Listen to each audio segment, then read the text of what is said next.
जिसकी उम्र 9 साल थी। लड़की किसी की मदद भी नहीं ले सकती, लॉकडाउन का टाइम चल रहा है। बट एक दिन जो है पानी सर के ऊपर चला जाता है। उसके बाप ने उसकी छोटी बहन को गोद में बिठा रखा था। वो आकर अलग तरीके से छूने लगते हैं और लड़कियां माफ कर देती हैं। तुम लोग को पता है कि NCRB national crime record bureau की रिपोर्ट के अनुसार 2020 में ना 28,046 केसेस जो है अगेंस्ट लड़कियों के साथ, वुमेन्स के साथ, बच्चों के साथ, जो भी 18 से कम किया है, इन सब के साथ जो लगा लो इसके इतने सारे मामले सामने आए थे। एंड इससे भी ज्यादा चौंकाने वाली बात पता है क्या, कि 94.6% ऑफ दिस नंबर जो पीड़िता के साथ ये घिनौना काम किया था ना, वो उसके खुद के फैमिली मेंबर्स थे, कजन्स लगा सकती हो, क्लोज वन थे, मतलब उसके जानकार थे। भाई बहुत बड़ा नंबर होता है। मतलब तुम सोच कर देखो कि ये कांड आपस के ही लोग कर रहे हैं जो जानते हैं। पोक्सो एक्ट के अंदर भी 43,000 से ज्यादा केसेस रजिस्टर्ड हुए थे। एंड जो इन बच्चों के साथ जिन्होंने क्राइम किया वो कौन थे? जानने वाले ही थे सारे। एंड ये जो आंकड़े हैं 2022 में आते आते बढ़े ही हैं। जैसे 2022 में आते थे महिलाओं के विरुद्ध ये जो अपराध है ना, ये बढ़ते बढ़ते 4% से बढ़े ही हैं। इसके अलावा जो हस्बैंड अपनी वाइफ के साथ क्रूरैलिटी कर रहे हैं ना, वो भी 31.4% की स्पीड से बढ़े हैं। इसके अलावा जो kidnapping and abduction of women है वो 19.2% से बढ़ा है। रेप की तादाद 7.1% से बढ़ी है। पोक्सो एक्ट के अंदर जो भी केसेस रजिस्टर्ड हुए हैं ना, वो भी 2020 के मुकाबले 2022 में 8.7% की स्पीड से बढ़े हैं। ये जो नंबर है ये 2020 के मुकाबले 2022 में बढ़ा है। एक तो यही बहुत ज्यादा शॉकिंग चीज है और ये आगे आगे चल के बढ़ ही रहा है। अभी 2024 तक तो और खतरनाक हो गएगा। बट मेरा मुद्दा ये है कि जो ये अपराध है ना, ये मैक्सिमम जब इनके साथ हो रहा है, ये अपने ही बंदों ने किया है मैक्सिमम टाइम। 94.6% बहुत बड़ा नंबर होता है। मतलब अपनी फैमिली मेंबर, कजन, कलीग्स, ये जो ट्रस्टेड होते हैं, इन्हीं ये ही कर रहे हैं ये कांड। ये मैं तुम्हें इसलिए बता रहा हूँ बिकॉज जो आज की स्टोरी है ना, वो भी इसी चीज से रिलेटेड है। अब तुम ज्यादा रिलेट कर पाओगे, बिकॉज मैं नहीं चाहता कि तुम लोग आओ, सुनो और चले जाओ। नहीं, वैल्यूएबल होनी चाहिए चीज। हम लोग सिर्फ सुने नहीं, तुम कमेंट सेक्शन में कुछ बताओ, कोई पढ़कर जाए, किसको शेयर करो तो एटलीस्ट वो कुछ सीखे। लॉकडाउन के बाद एक लड़की जो क्लास 10वीं की छात्रा है, वो स्कूल जाती है। उसको ना बहुत घुटन सी होने लगती है भीड़ भाड़ देखकर। उसके जो फ्रेंड्स हैं वो सब बहुत खुश हैं, बट वो एक चीज नोटिस कर रहे हैं कि जो हमारी सहेली है अब ये पहले जितनी खुश नहीं है, बड़ी चुपचाप सी है, ना किससे बात कर रही है, सहमी सहमी सी है। यही चीज उसके फ्रेंड सर्कल के अलावा टीचर्स ने भी नोटिस करी। पूछा भी कि क्यों है इतनी शांत, बट कोई जवाब ना है सामने से।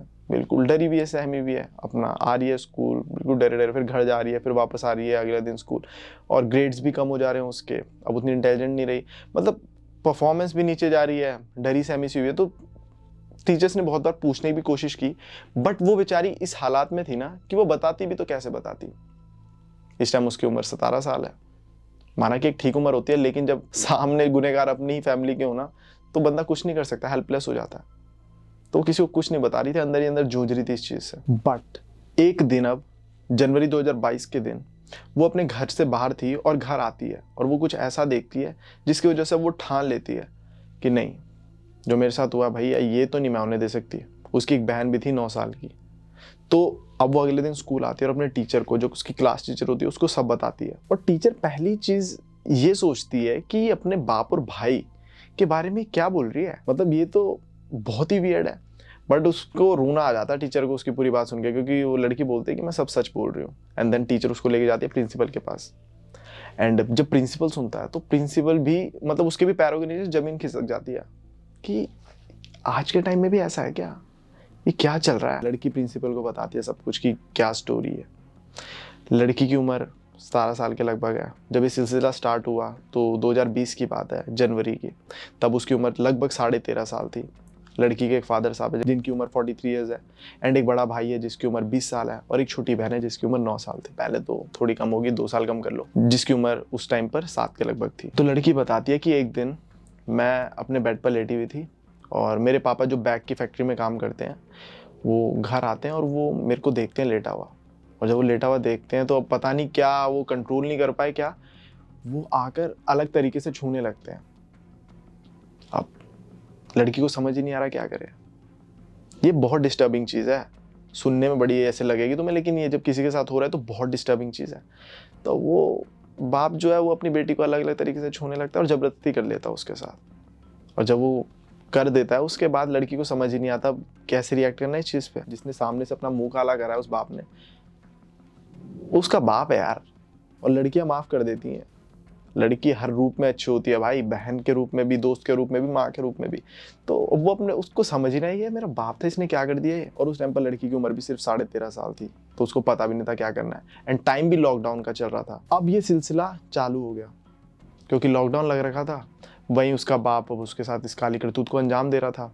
अब इसके अलावा एक चीज़ और बहुत ज़्यादा डिस्टर्बिंग है, वो ये है उसका एक बड़ा भाई भी था लड़की का, जो 1 साल पहले उसके साथ ये गलत काम कर चुका है 2019 में 25 जनवरी को। एक दिन उसका भाई आता है और उसके साथ ज़बरदस्ती करता है, और उस दिन भी लड़की को समझ नहीं आया कि क्या करना है, कैसे करना है, क्योंकि सामने जिसने काम किया वो उसका बड़ा भाई था।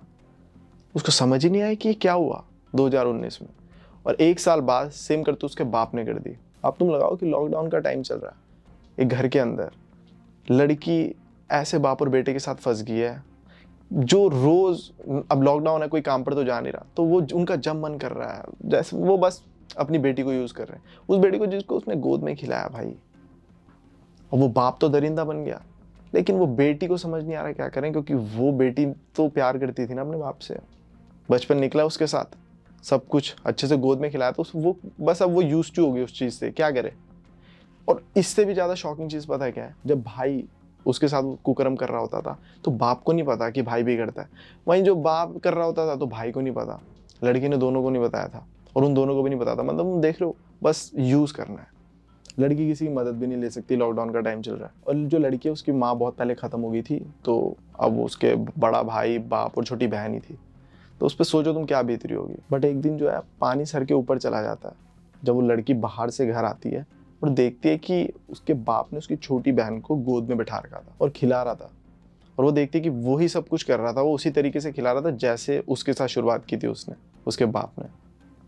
तो यहाँ पर लड़की अपनी बहन का हाथ पकड़ती है छोटी का और उसको खींचकर कमरे में ले जाती है, और वहाँ पर जाकर अपनी छोटी बहन को समझाती है कि बाप के पास नहीं जाना है, अकेले में कभी भी नहीं जाना है, मैं हूँ तो बात अलग है, बट तुझे जाना ही नहीं है।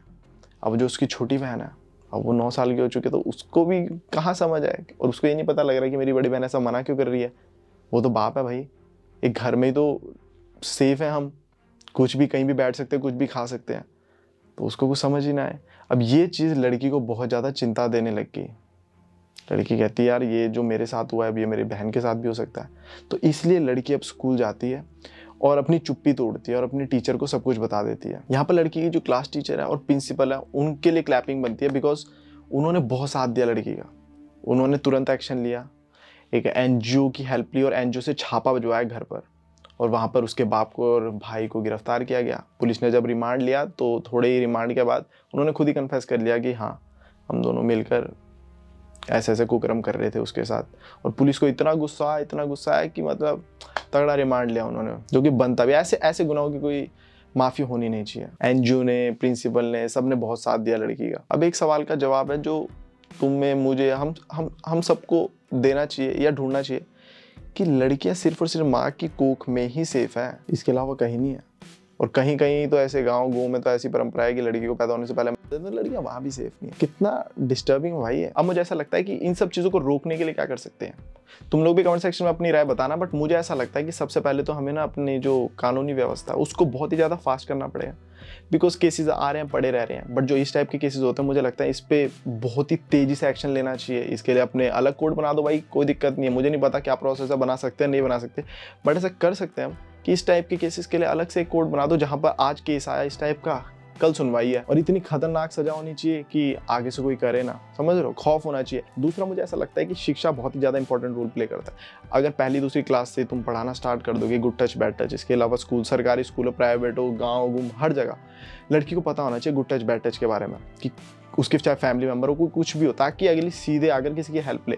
स्कूल्स के अंदर एक ऐसा मेंटोर होना चाहिए जिससे कोई भी बच्चा किसी भी टाइप की बात कर सके। यहाँ से अगर रैगिंग, बुलिंग कुछ भी किसी बच्चे के साथ होता है तो वो उसके पास जा सके, समझ रहे हो। लड़कियों के लिए लड़कियों वाला, लड़कों के लिए लड़कियों वाला। इसके अलावा बहुत ज़्यादा मेरे ख्याल से तो टीनेज में सेक्स से रिलेटेड बहुत सारे मिथ फैलते हैं, जिसकी वजह से बहुत ज़्यादा शिकार बन जाते हैं लड़के और लड़कियां दोनों। तो एक टीचर होना चाहिए जिससे वो फ्रीली बात कर सके। एक ऐसे टीचर को हायर करो। आज के टाइम पे तो सोशल मीडिया का टाइम है, कूल से कोई टीचर लो जो अपने जैसे भाईचारा बना कर रखे छोटे छोटे बालकों के साथ, जिसको वो अपना समझे और बताएं। बाकी टेक्नोलॉजी का अपन पूरा इस्तेमाल कर सकते हैं। जैसे लड़कियों के लिए आजकल बहुत सही ये कर दिया टेक्नोलॉजी का, ये है कि फ़ोन में 2 से 3 बार दबाओ तो पुलिस स्टेशन पे वो चले जाती है बेल। इसके अलावा हेल्पलाइन नंबर्स बहुत ज़्यादा डेवलप कर दिए। इसके अलावा सीसीटीवी कैमराज हर जगह जितने ज़्यादा इंस्टॉल कर सकते हैं उतने करने चाहिए अपन लोगों को। ये कुछ चीज़ें जिनकी हेल्प के थ्रू अपन ये जो क्राइम है इसको रोक सकते हैं बहुत हद तक। तुम्हें क्या क्या लगता है वो कमेंट सेक्शन में ज़रूर बताना। एंड ये बहुत ज़्यादा डिस्टर्बिंग चीज़ है कि घर, परिवार, कजन्स, फैमिली, रिलेटिव्स, भाई ये ही है अपराधी बहुत सारे केसेस में।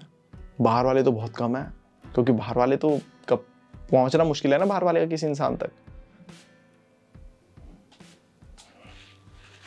कलयुग है भाई, क्या कर सकते हैं।